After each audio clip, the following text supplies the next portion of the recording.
ہم اللہ کے رسول کی بات نہیں مانتے، اللہ کے رسول کی جگہ پر آج کے مولویوں کی اطاعت کر رکھے گئے ہیں، آج کے اماموں کو فالو کر رکھے گئے ہیں۔ آج ہم اپنے علاقے کا جو خطیب ہے، اپنے علاقے کا جو عالم ہے، اس کی بات کو ہم اہمیت دیتے ہیں، اللہ کے رسول صلی اللہ علیہ وسلم کی بات کو اہمیت نہیں دیتے۔ اب دیکھتے ہیں اللہ کے رسول کی بات کون مانتا، ابھی پتہ چلتا ہے، ابھی پتہ چلے گا ایمان کا۔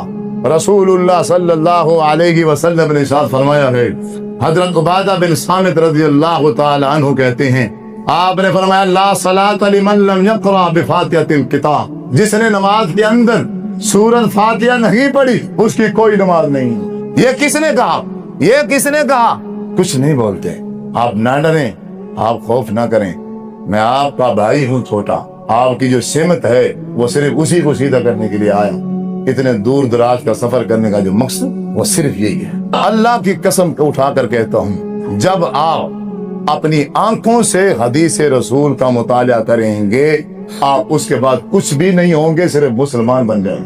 ہمارے نبی کہہ رہے ہیں اگر الحمد شریف نماز میں نہ پڑھی تو تمہاری نماز نہیں ہے، لیکن مولوی کہتا ہے خبردار اگر امام کے پیچھے کھڑے ہو کر تم نے سورۃ فاتحہ پڑھی تو تمہارے منہ میں انگارے، خبردار اگر اللہ کے رسول کی بات کو مانا تو تمہارے منہ میں انگارے۔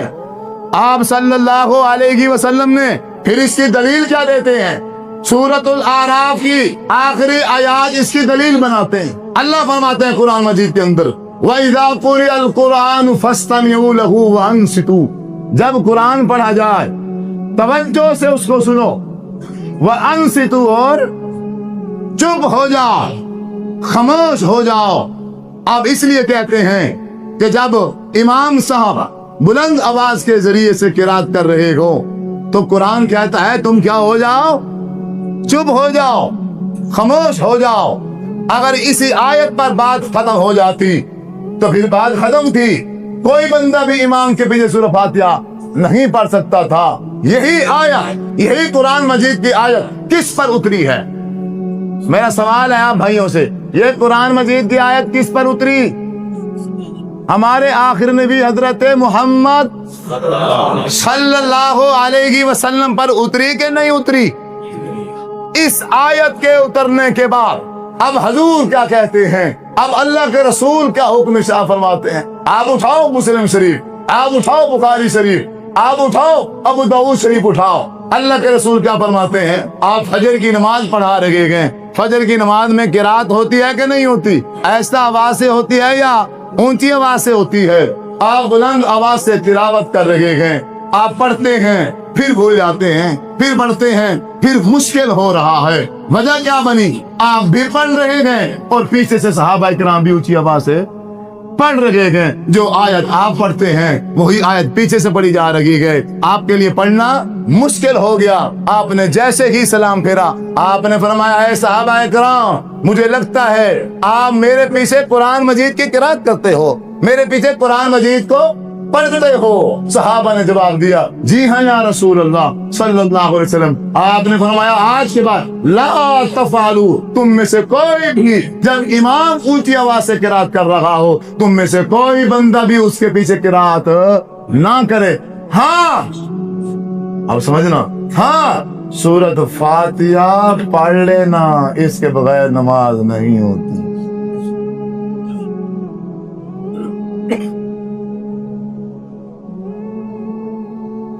کچھ رہ گیا ہے؟ کوئی شک رہ گیا ہے؟ بتاؤ، پھر کیوں نہیں پڑھتے؟ پھر کیوں نہیں پڑھتے ہو؟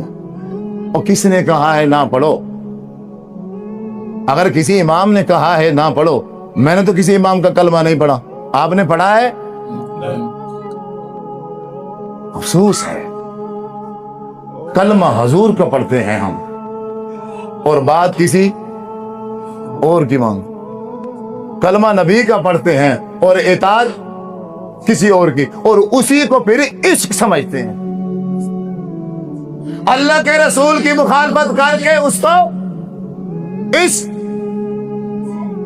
الحمد شریف نہیں پڑھے گا امام کے پیچھے، کیوں؟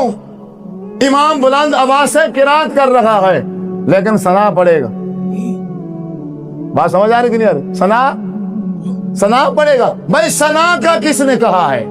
جہاں سورۃ فاتحہ نہیں پڑھی جا سکتی وہاں سنا کیسے ممکن ہے؟ امام بلند آواز سے فجر کی نماز میں قرات کر رہا ہے. آپ بات سمجھنا، ابھی سمجھ لو، ناراض بات نہیں ہونا، بات سمجھ لو. کوئی زبردستی تھوڑی ہے نہ ماننا. سمجھ تو جاؤ، سن تو جاؤ، پھر جا کے کسی کا دل کرے تو تحقیق کر لے، نہ کرے تو اس کی مرضی ہے. ہماری طرف سے یہ حجت قائم ہو جائے. فجر کی نماز بلند آواز سے قرات کی جا رہی ہے اور میں لیٹ ہو گیا. میں کیا ہو گیا؟ لیٹ ہو گیا. اب میں نے دیکھا جماعت کھڑی ہے، لیکن مجھے تو سمجھایا گیا ہے اگر فرضوں سے پہلے سنتے نہ پڑھی، اگر فرضوں سے پہلے سنتے نہ پڑھی تو پھر تمہیں سورج نکلنے تک بیٹھنا پڑے گا مسجد میں. پھر سورج نکلنے تک مسجد میں بیٹھنا پڑے گا. پھر میں کیا کرتا ہوں بے سورج نکلنے تک کون بیٹھ سکتا؟ اب میں کیا کرتا ہوں، جماعت جاتی ہے تو چلی جائے، فرض ختم ہوتے ہیں تو ہو جائیں. میں سب سے پہلے آ کے کیا کروں گا؟ فجر کی 2. اب فجر کی 2 سنتوں میں آپ کچھ بھی نہیں پڑھتے ہو. فجر کی جب میں امام کے پیچھے کھڑا ہو کے امام بلند آواز سے قرات کر رہا ہے اور میں پیچھے فجر کی سنتے پڑھ رہا ہوں، اس میں ثنا بھی پڑھتا ہوں، اس میں سورۃ فاتحہ بھی پڑھتا ہوں، اس کے ساتھ اور سورت بھی ملاتا ہوں، سبحان ربی العظیم بھی پڑھتا ہوں، سبحان ربی الاعلیٰ بھی پڑھتا ہوں کہ نہیں پڑھتا؟ پھر کیوں پڑھتا؟ بلند آواز سے قرات ہو رہی ہے، اللہ کے بندے کوئی تو خوف کر. وَإِذَا قُرِئَ الْقُرْآنُ فَاسْتَمِعُوا لَهُ وَأَنصِتُوا. وہاں قرآن وہ امام صاحب تلاوت کر رہے ہیں اور تو اپنی تلاوت شروع کر کے کھڑا ہے. ایسے حقیقت ہے کہ نہیں ہے؟ ایسے حقیقت ہے. یعنی اب وہ قاعدہ کہاں گیا؟ اب وہ اصول کہاں گیا؟ اللہ کے بندو اصول یہی ہے. جب آپ صلی اللہ علیہ وسلم بلند آواز سے تلاوت فرماتے تھے، مشرکین مکہ کی عادت کیا تھی؟ انہوں نے اپنے لڑکوں کو، اپنے جوانوں کو سمجھایا ہوا تھا کہ اب حضور کو روک تو سکتے نہیں ہیں، حضور کو منع تو نہیں کر سکتے. تم ایسا کرو جب آپ تلاوت شروع کریں تم بھی بلند آواز سے شور کرنا شروع کر دیا کرو کہ آپ کی آواز دوسروں تک نہ پہنچ سکے. اب انہوں نے شور شروع کر دیا. اللہ تبارک و تعالی نے قرآن مجید کی یہ آیت نازل فرمائی ہے، اگر یہ بندے خاموش ہو کر توجہ سے قرآن مجید کی اگر تلاوت یہ سن لیتے لعلکم ترحمون، شاید اللہ تبارک و تعالی ان کے اوپر رحم کر دیتا. حضرت ابو ہریرہ رضی اللہ تعالی عنہ نے فرمایا کہ اللہ کے رسول فرماتے ہیں جب تم امام کے پیچھے ہو سورۃ الفاتحہ کو پڑھا کرو. 3 بار کہا. جس نے امام کے پیچھے کھڑے ہو کے سورۃ فاتحہ نہیں پڑھی ہے فَهِيَ خِدَاجٌ فَهِيَ خِدَاجٌ فَهِيَ خِدَاجٌ، اس کی نماز ناقص ہے، نہ مکمل، اس کی نماز ہی نہیں ہے. پھر اس شاگرد نے، اس مقتدی نے سوال کیا، اے ابو ہریرہ اگر امام کے پیچھے کھڑے ہوں اور وہ بلند آواز سے قرات کر رہا ہو تو پھر ہم کیا کریں؟ انہوں نے کہا پھر سورۃ الفاتحہ کو اپنے دل میں پڑھو، پھر سورۃ الفاتحہ کو اپنے دل میں پڑھو. اور میرے بزرگوں، نوجوان بھائیوں، یہ سورت ایسی ہے، یہ سورت ایسی ہے کہ اگر آپ یہ نہیں پڑھیں گے تو ہماری نماز نہیں ہوگی. اور افسوس کی بات یہ ہے جب ہم زندہ ہوتے ہیں اور اس سورت کو پڑھ سکتے ہیں تب تو ہم پڑھتے نہیں ہیں، تب تو ہم اس کو پڑھتے نہیں ہیں. اور جب ہم مر جاتے ہیں پھر ساری زندگی ہماری فاتحہ خوانی کی جاتی.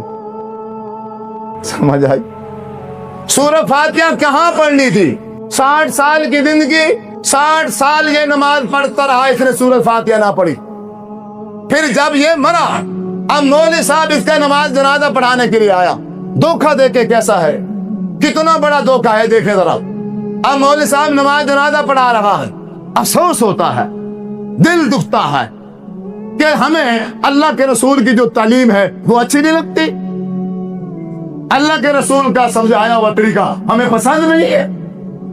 اب جنازہ پڑھا رہا ہے، پہلی تکبیر کے بعد کہتا ہے سبحانک اللہم وبحمدک وتبارک اسمک وتعالی جدک ولا الہ غیرک. کہتا نہیں، جو ثنا حدیث سے ثابت ہے وہ نہیں پڑھتا، بلکہ اس کے اندر اپنی طرف سے ایک لفظ اور ایڈ کرے گا، وہ جل ثناؤک. جل ثناؤک کسی حدیث کا لفظ نہیں، یہ جلے پڑھتا ہے جو حدیث میں نہیں ہے، جو ہمارے نبی نے سکھایا نہیں، یہ پڑھتا ہے لیکن وہیں کھڑے ہو کے سورۃ الفاتحہ نہیں پڑھتا۔ نماز جنازے میں بھی سورۃ فاتحہ نہیں پڑھتا، اور سورۃ فاتحہ کے بعد جس نے سورۃ فاتحہ نہیں پڑھی اس کے بعد اس کا نماز جنازہ نہیں ہے۔ اور پھر مجھے کیوں کہتے ہو کہ مر گیا مردود نہ فاتحہ تھے نا؟ میرے جنازے میں سورۃ فاتحہ پڑھی جاتی اور میرے جنازے میں درود بھی پڑھا جاتا ہے، اور جو میرے دوسرے بھائی ہیں ان کے نماز جنازوں میں درود بھی نہیں پڑھا جاتا، درود بھی۔ انا للہ و انا۔ پھر کیا پڑھتے ہیں؟ آپ کہیں گے مولوی صاحب آپ تو جھوٹ بول رہے ہو، درود تو پڑھتے ہیں، دوسری تکبیر کے بعد درود پڑھتے ہیں۔ میں بتاتا ہوں کیا پڑھتے ہیں۔ اللہ اکبر کہے کہ پھر کہتے ہیں اللہم صلی علی محمد وعلی آل محمد کما صلیت ورحمت وترحمت۔ اس طرح کے الفاظ ہیں، مجھے صحیح طرح آ نہیں رہے کیونکہ حدیث بھی نہیں ہے، کیونکہ اللہ کے رسول صلی اللہ علیہ وسلم نے یہ سکھائے نہیں۔ مولوی صاحب نے اس درود ابراہیمی کو جو ہمارے نبی صلی اللہ علیہ وسلم نے سکھایا تھا، اس کو بھی اپنی مرضی سے، اس میں اپنی مرضی سے اپنے الفاظ داخل کر کے اس کو تبدیل کر دیا، اس کو چینج کر دیا۔ وہ درود نہ رہا جس میں نے اپنی مرضی سے الفاظ ایڈ کر دیے۔ جو درود میں نماز میں پڑھتا ہوں، درود ابراہیمی، اگر میں وہ جنازے میں پڑھ لوں تو کیا حرج ہے؟ کوئی حرج نہیں پڑھنے دیتا، کیوں؟ وہ درود مسنون ہے، وہی درود ہے جو رسول اللہ صلی اللہ علیہ وسلم سے ثابت ہے، اور کوئی درود ثابت نہیں۔ نہ درود پڑھا، نہ سورۃ فاتحہ پڑھی، اور سلام پھیرتے ہی پھر سارا جم اکٹھا ہو جاتا ہے۔ اب وہ پیر صاحب، اب وہ بابا جی، اب وہ مولوی صاحب بیٹھے، اب کیا کر رہے ہیں؟ اب فاتحہ خانی کرنی، پہلے دن ہی فاتحہ خانی، دوسرے دن فاتحہ خانی، تیسرے دن ہی فاتحہ خانی۔ جو تعزیت کے لیے آتا ہے وہ کہتے ہیں پہلے فاتحہ پڑھ لو، پہلے کیا کر لو؟ فاتحہ پڑھ لو۔ اب ساری زندگی فاتحہ پڑھتے رہو، جو تم نے نماز جنازے میں مس کی ہے اب وہ تم جگہ پوری نہیں کر سکتے۔ ساری زندگی فاتحہ کرتے رہو۔ اب جو مس ہوئی ہے، جس جگہ پر میرے نبی نے سکھائی ہے وہ رہ گئی ہے نا، اب وہ خلا پوری نہیں ہو سکتی۔ آپ ناراض ہوں گے، میری بات سخت ہے، یقیناً آپ ناراض ہوں گے۔ جو میرے بھائی ایسا کام کرتے آ رہے ہیں اور کرتے کرتے بوڑھے ہو گئے ہیں، داڑیاں سفید ہو گئی ہیں، انہیں تکلیف ہوگی، انہیں چوٹ لگے گی، لیکن میں تو حیران ہوں ہی نہیں پا کہ 60 سال کی زندگی گزر گئی ہے، ایک دن ہی مولوی صاحب کو بیٹھ کے نہیں پوچھ لیا او بھائی یہ جو درود ہمیں سکھا رہے ہو کہاں لکھا ہوا ہے؟ کہاں لکھا ہوا ہے؟ اس حدیث کا نام کیا ہے؟ اس حدیث کی کتاب کا نام کیا ہے؟ حدیث کا نمبر کیا ہے؟ ہم ابھی نکال لیتے ہیں، آپ حکم کرو۔ اگر آپ کے پاس حدیث کی کتاب نہیں ہے آپ ہمیں بتاؤ، ہمیں موبائل سے نکال لیتے ہیں، ابھی بیٹھے بیٹھے لائبریری میں جانے کی ضرورت ہی نہیں۔ کسی نے آج تک اس سے پوچھا نہیں ہے، پر اسے پتا ہے اگر کوئی اس سے پوچھ ہی لے نا، یہ میرا تجربہ ہے، جاؤ پوچھ کے دیکھو، اگر اس سے جب آپ پوچھو گے اور کہو گے بھئی یہ جلہ ثناؤ کے الفاظ تو حدیث میں نہیں ہے، اگر حدیث میں ہیں تو آپ دکھاؤ، وہ کہے گا خیر ہے بابا جی کیا ہو گیا، آپ کہاں سے ہو کے آ رہے ہو بھائی، یہ کیسی بہکی باتیں کر رہے، اور پھر تو نہیں گئے ہو، اور مرتاد تو نہیں ہو گئے ہو، اور قرار تو نعوذ باللہ نہیں، قرار انگریزوں کی ہوا تو نہیں لگ گئی، دین سے پھر تو نہیں گئے ہو، یہ وہ باتیں کر رہا۔ اس کا مطلب ہے ان کے جو نزدیک دین ہے وہ مولویوں والا دین ہے، لیکن میں کسی مولوی کے دین کو قبول نہیں کرتا۔ میں نے کلمہ پڑھا ہے اللہ کا اور اللہ کے رسول کا کلمہ پڑھا ہے، اللہ اکبر۔ جو بات قرآن سے ملے گی، جو بات حدیث رسول صلی اللہ علیہ وسلم سے ملے گی، وہی بات میں لوں گا، اسی پر میں عمل کروں گا۔ اس کے علاوہ اگر کوئی عالم ہے، میرا استاد ہے، میرا بزرگ ہے، میرا باپ ہے، جو مرضی ہو، اللہ اکبر، میں اس کی بات کو ماننے کے لیے تیار نہیں ہوں۔ دنیاوی ہر بات اس کی مانوں گا، جب شریعت کی بات آئے گی، جب دین کی بات آئے گی، پھر اللہ اور اس کے رسول کے علاوہ کسی کی اطاعت جائز نہیں۔